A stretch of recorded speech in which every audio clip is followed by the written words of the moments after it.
hozir qanotga mashq ko'rsatamiz. Hamma joyda turnik bor. Klassik turnik, shirokiy xvat bilan 3 ta podxod 10 tadan bosamiz, chotki beradi xudo xolasa. Bu mashqda qaranglar ishlashini. Mana shirina zo'r ishlaydi. Shirokiy xvat bekorga yetib ketmadim boya. Shirinaga zo'r ishlaydi hozir.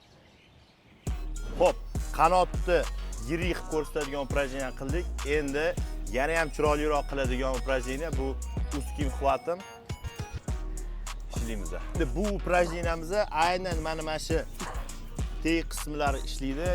Ya'ni belga chiroy beradigan упражнениyalardan bittasi.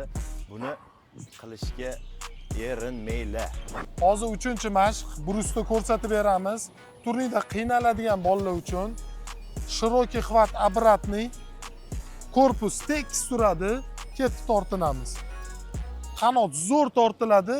Bu yoqda biceps ham vashe moshni ishlaydi. Qisanglar, bunaqa qiynalmas, zo'r mashq. Turnir qila olmayman deb uyalib yurmanglar, mujiki. Hamma qachondir nimadandir boshlagan.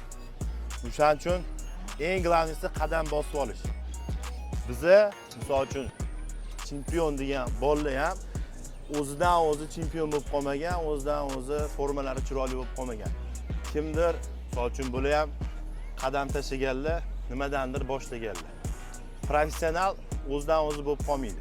Kichkina qadamlardan boshlab katta cho'qqiliga chiqsa bo'ladi. O'shaning uchun qo'ynimizdan xotirjam qilib faqat oldinga.